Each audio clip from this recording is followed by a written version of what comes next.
Olá, meus amigos, que a paz bendita do Eterno seja com todos nós. Shalom Aleichem. Saudação de nosso Senhor aos seus discípulos, quando ele ressuscitado apareceu para eles, onde eles estavam reunidos, com medo dos outros judeus que ainda não tinham reconhecido como o Senhor da glória. Então ele chega e diz: Shalom Aleichem. E a todos vocês, eu digo mesmo, paz seja convosco. Hoje eu estou recebendo aqui o administrador de empresa, meu amigo e grande homem competente no que faz, o Elderson Cleto, ou o Cleto, como eu gosto de chamar. Muito bem-vindo, Cleto. Muito obrigado, eu que agradeço o convite. Estou muito honrado de participar do seu programa. Você é um Belo Horizontino? Belo Horizontino. Daqueles apaixonados pela capital? Com certeza. Muito bom. Muito. Mas se você tem andado por muitos lugares, né? É um Belo Horizontino que foi fundar empresa na Bahia, que é assim... Eu fiquei 13 anos no interior da Bahia, trabalhei na Magnesita durante 20 anos, fiquei 13 anos e mais 3 anos em Salvador. Também você tem uma caminhada pelo esporte aí, né? Sendo diretor de um dos clubes do coração de muita gente, nosso Grande América, né? É, o Grande América. Não é muita gente não, mas é um clube de uma história muito grande dentro de Belo Horizonte. Não é muita gente, mas é seleto, né? Aquele povo assim, coração apaixonado. Americano é americano. Fala que nós somos poucos, mas muitos. Maravilha. Eu fui diretor do América em 2002, diretor de departamento de futebol amador, joguei futebol, fui até o juvenil, não fui profissional porque eu passei no vestibular e eu tinha que escolher entre futebol ou universidade. Eu escolhi a universidade. Sim. Formei administração em 73, tem alguns cursos de especialização. E as 3 empresas que eu trabalhei foi a Magnesita, a Prodenge e a Copasa, onde eu me aposentei em 2006. Muito bem. Então, um administrador de empresa que também tem uma passagem pelo governo aí, Prodenge, Copasa. Copasa. Muito bom. Ô Cleto, de tudo a gente aqui no nosso Shalom Aleichem focamos principalmente o encontro com o Senhor da glória. Porque o nosso propósito aqui é glorificar o nome que está acima de todos os nomes. Vejo aqui que você teve um encontro com o Senhor em 2002. Ou seja, você foi... eu costumo perguntar assim, você encontrou o Senhor ou ele te encontrou? Como é que foi? Mas o importante é como foi esse encontro. Eu acho que eu que encontrei com o Senhor. Ele já tinha encontrado comigo, mas eu não sabia. Então, através da minha esposa, de muita oração, ela me convidou, eu me converti em 2002, me batizei em 2003 e tinha na igreja que a gente frequenta até hoje, na Batista Central, um programa de Casados para Sempre. Sim. Ela me inscreveu sem eu saber. Você foi para o Casado para Sempre sem saber que estava indo? E eu falei, até no dia, eu cheguei em casa e falei, você vai para o encontro? Eu falei, que encontro? Não, sua roupa já está pronta aí na cama. Eu falei, então vou, mas pode levar tênis, bola, pode levar o que você quiser. Não tem problema nenhum. Aí eu fui, passei a sexta, o sábado e o domingo. E tive um encontro maravilhoso com Jesus. Foi quando eu me converti realmente. Você teve um encontro com Jesus. Como é que foi a sua vida no aspecto religioso antes disso, desde a infância? Como é a sua história? Antes, eu sou de uma família católica. Como a maioria dos brasileiros? A maioria dos brasileiros. E a minha caminhada era distante de Deus. Católico só para falar que era católico. E eu sempre fui bem sucedido na minha vida profissional. Deus, eu acho, já estava olhando para mim desde antes. mas a minha vida pessoal de casamento não estava legal. Eu observei aqui que você disse o seguinte: os pontos principais de minha caminhada cristã, na minha caminhada com o Yeshua, né, com o Rei da Glória, o Salvador, é a restauração do meu casamento e a minha vida financeira. O que aconteceu com você quando você se encontrou com Jesus? Como estava a sua vida e o que aconteceu? A minha vida matrimonial estava péssima. Eu ia separar da minha esposa, depois de muitos anos de casamento. Depois que eu fui, e minha vida financeira também estava muito bagunçada, em função de... Tem duas palavrinhas na Bíblia que é importantíssima, é obediência e prudência. Eu não era nem obediente nem prudente. Eu gastava muito dinheiro com farra, com tudo. E depois que eu tive esse encontro com Jesus, a vida financeira foi toda ela restituída. Eu perdi muita coisa e o meu casamento foi também reconstituído. Porque você havia perdido muita coisa. Nesse momento que você teve um encontro com o Senhor, você estava em baixa, financeiramente. Estava no buraco. Estava no buraco. No fundo. É lindo isto, porque o propósito do Evangelho, né, da mensagem de Jesus, não está focado a vida financeira, não está focado a ter dinheiro, mas é um todo, né? Quando a pessoa vem para Deus, vem a recuperação física, emocional moral, e espiritual, moral. Principalmente moral e física, espiritualmente, porque você vive no mundo, o mundo tem muita coisa boa, mas ao mesmo tempo é ruim. Te dá muita coisa para você sonhar, muita fantasia, e não é a realidade. Bom, o que você diria hoje, num encontro com um homem empresário, em dificuldade, com o casamento arruinado? Porque tem muita gente nos vendo que estão vivendo esses momentos difíceis. Com certeza. O que você diria para uma pessoa assim? Eu diria o que aconteceu comigo, que a pessoa deve procurar Deus, deve procurar Jesus, para mudar a mente, para mudar a cabeça, para ele ter outra visão do mundo e sair daquela fantasia que é o mundo. O que você define como fantasia? Fantasia é uma coisa que você tem, é bom e não vai a lugar nenhum. Isso na vida de um homem, um empresário, um homem cheio de fantasia na cabeça. Como que era a sua cabeça, como você encarava o mundo, como é que você via as coisas assim antes do seu encontro com Deus? Porque quem está no mundo, o mundo não existe pecado. Você só vai descobrir o pecado depois que você tem um encontro com Deus. Isso é muito interessante o que você falou agora. As pessoas que não tiveram ainda um encontro com o Senhor, elas não têm consciência do pecado. Não têm consciência, não sabem o que é. Nem imagina que isso. Nem imagina. Não existe pecado, tudo é certo. Mentir, está tudo certo. Tudo é enganar. Normal, tudo é normal. Aí a fantasia é isso, é um engano. Então tudo é normal. Quando você tem um encontro com Deus, você passa a ver o mundo do lado espiritual, não só material. O que esse encontro que você teve com Deus, o que ele mudou na sua vida, a maneira de ser? Assim, de forma prática, só para a pessoa que está nos vendo pensar, isso pode acontecer comigo. O que mudou com respeito ao relacionamento, tratamento, etc? Muda tudo, né? Por exemplo, a sua vida, você começa a cortar muita coisa que você fazia. Por exemplo, bebida. Para você ter uma vida espiritual acima da sua vida material, você tem que deixar muita coisa, de fazer muita coisa.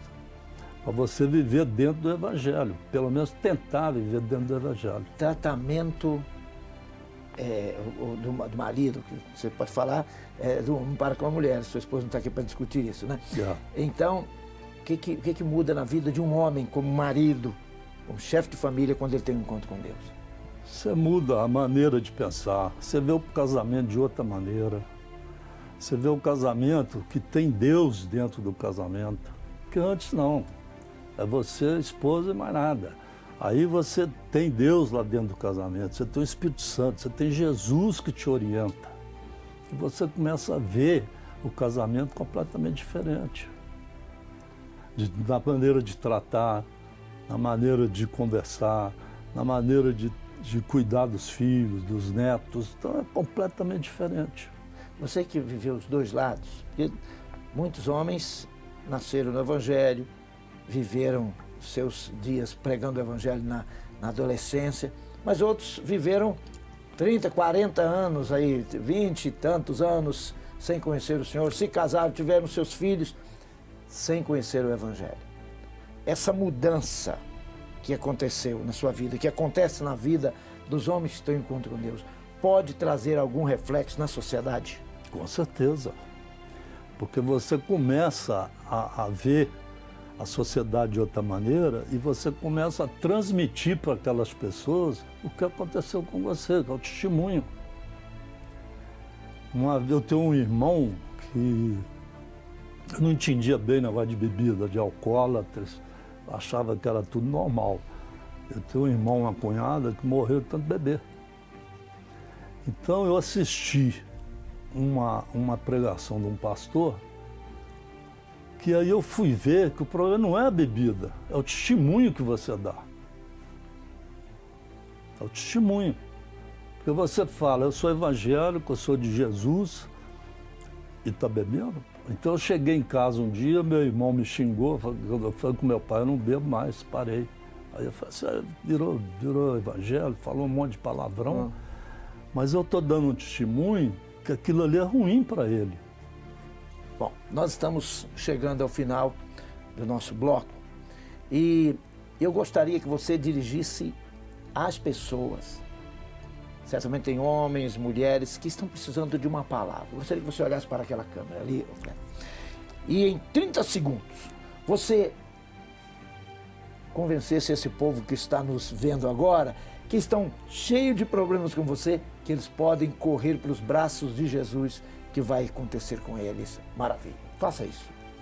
Vocês que estão em casa, estão nos assistindo, que tem problema familiar, problema de bebida, problemas, todo tipo de problema, a única saída é Jesus. Não existe outra. Procure uma igreja evangélica, procure se entregar o seu coração a Jesus, que você, além de ter uma vida espiritual, uma vida material mais digna, você vai ter um apoio do Espírito Santo e que vai vigiar você para não fazer nada errado. E aí você vai ver o que é pecado, e você vai ser liberto disso para toda a vida sua.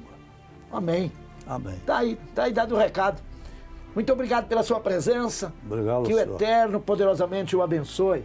Em nome do Senhor Jesus. Em nome de Jesus. Muito obrigado. Bom, nós terminamos este bloco, mas eu não vou embora. Eu estarei por aqui e vou voltar daqui a pouco para falar com você. Tem uma palavra poderosa de Deus para o seu coração. Fique aí.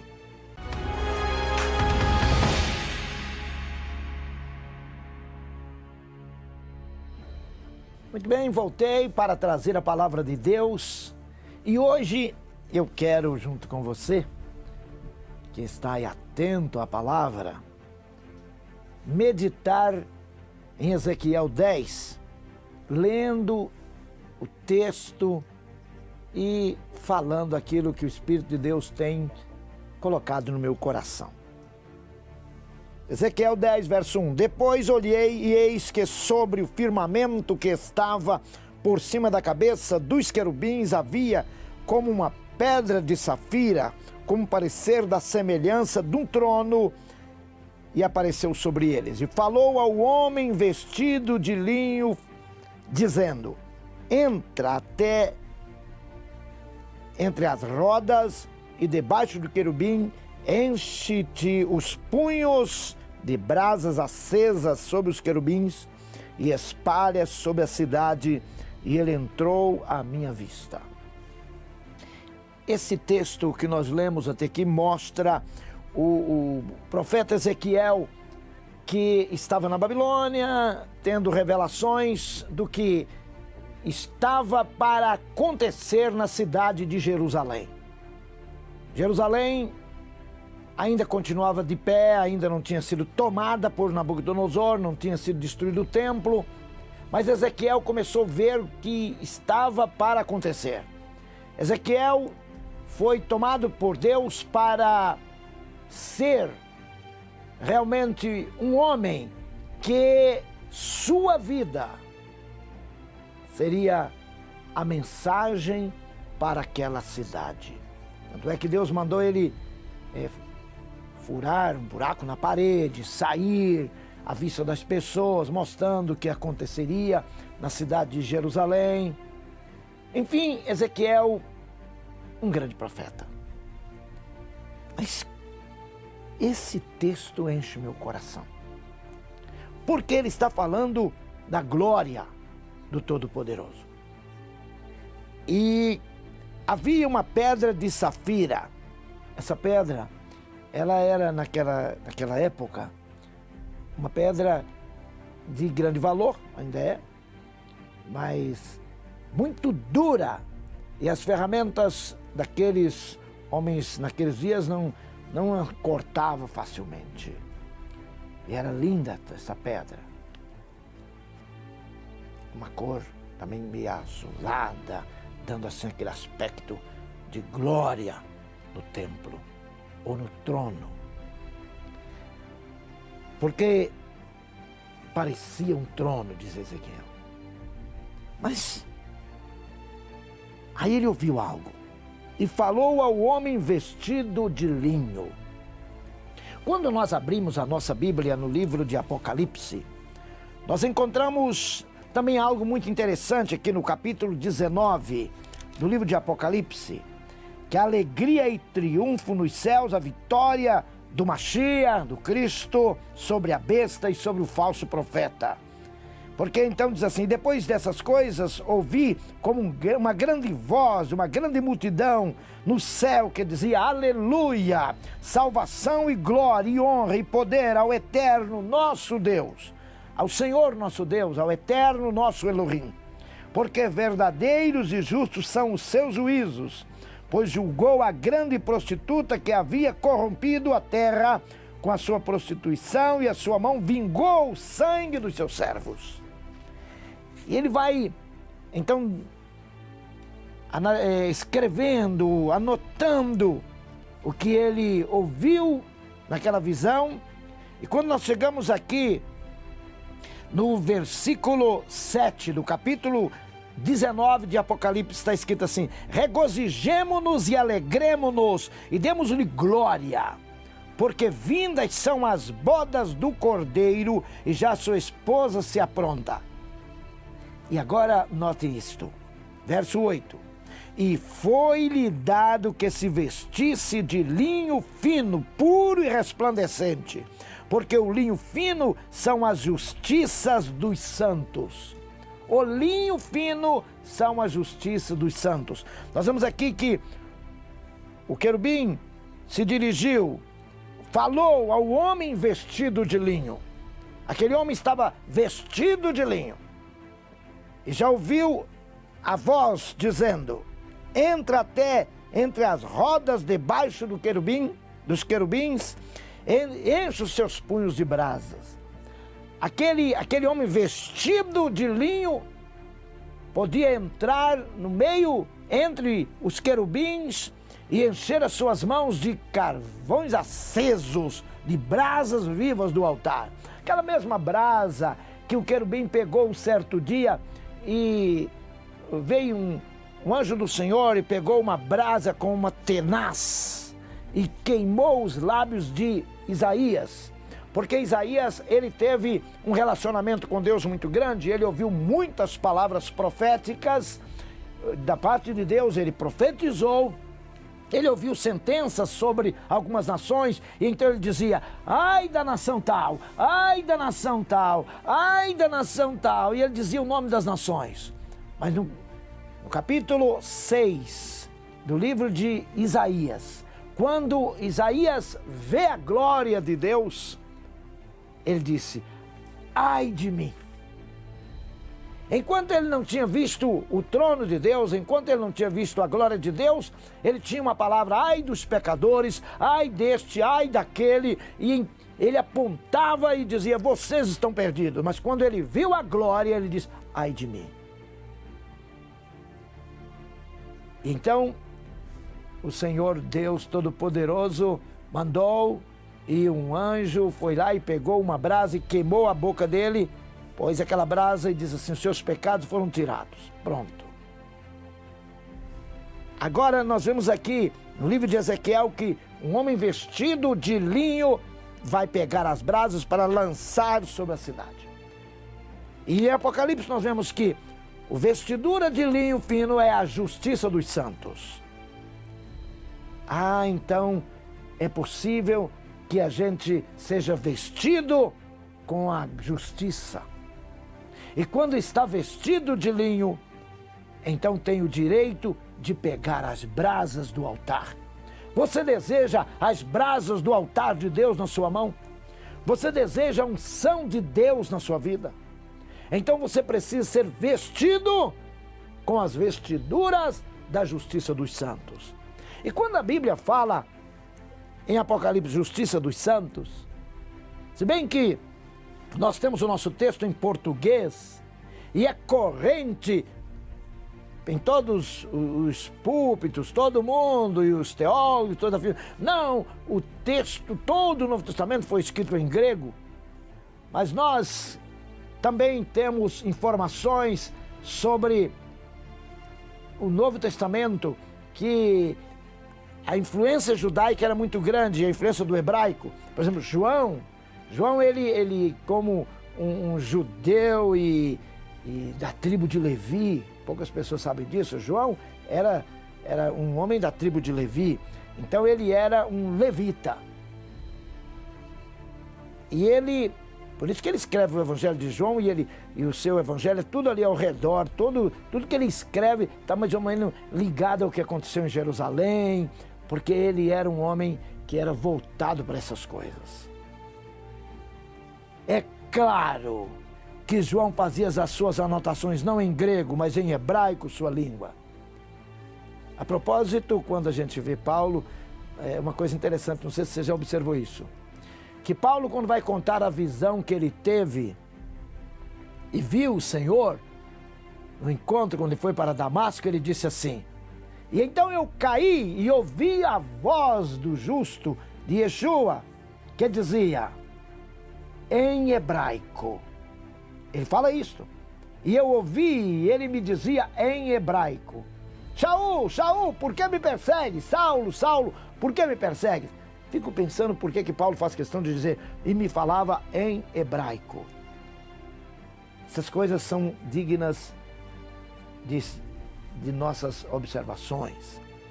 Quando nós vemos aqui que o linho fino é a vestidura dos santos, que o linho fino, diz o texto de Apocalipse, porque o linho fino são as justiças dos santos. Há uma palavra hebraica muito interessante, tzedaká. Tzedaká. O que é tzedaká? Quando aquele homem estava sentado à porta formosa do templo e chegaram Pedro e João, e ele disse, dá-me uma esmola, está escrito no nosso texto, dá-me uma esmola. Ele, na verdade, claro, ele não falou a palavra esmola, né? Ele não falava português. Ele disse, tzedaká. E é tzedaká? Tzedaká, traduzido por esmola ou ato de caridade, é muito fraca a tradução. A palavra tzedaká, que mais se aproxima, é justiça social. Um ato de justiça social. Aqui nós temos que o linho fino são a justiça dos santos. O que é justiça? Justiça é dar à pessoa o que lhe é devido. Quando alguém faz um ato de justiça, quando alguém faz um ato de misericórdia, quando alguém socorre, quando alguém faz um ato de, digamos assim, pratica um ato social, ou faz algo em prol dos necessitados, não está fazendo favores, nem está socorrendo alguém, coitadinho, não. É um ato de justiça. Por que é um ato de justiça? Porque tudo é de Deus. Ninguém tem coisa alguma. Todas as coisas pertencem ao Todo-Poderoso. Nós somos apenas mordomos, tomamos conta. Então, se eu tenho comigo bastante, eu tenho que dar, eu tenho que socorrer, eu tenho que dividir meu pão, eu tenho que dar, mas não é porque a pessoa está sofrendo, não, é porque é um ato de justiça, porque aquela pessoa tem o direito também de comer, tem o direito de beber, tem o direito de vestir, porque tudo pertence ao Todo-Poderoso que criou aquela pessoa. A igreja do Senhor precisa entender isto. O Jesus maravilhoso, nosso querido Yeshua, ele diz assim, não ajunteis tesouro na terra, ajuntai tesouro no céu. Mas hoje estamos vivendo um tipo de evangelho que tem pouco a ver com as verdades bíblicas. Os apóstolos não tinham a conta bancária cheia de dinheiro, eles não guardavam fortuna. Também eles não tinham uma grande fazenda cheia de bois. Eles se entregaram à causa do Senhor, mas não havia na igreja nenhum necessitado. Sabe por quê? Porque os apóstolos eram vestidos de vestiduras de santidade. Vamos orar pensando nisto. Pai Celeste, eu invoco o poder do Teu nome sobre a vida de todas as pessoas que estão agora comigo, orando. Derrama a Tua bênção e abre o entendimento do Teu povo para esta verdade, pois é tempo de voltar para a Tua palavra e praticar aquilo que Tu queres. Assim, com estas palavras, eu abençoo o Teu povo em o nome do Senhor Yeshua, o Mashiach. Amém. Que a glória de Deus esteja sobre todos nós e até o nosso próximo encontro. Nós temos um encontro todas as quintas-feiras, às 10 horas da noite, aqui na Rede Sul.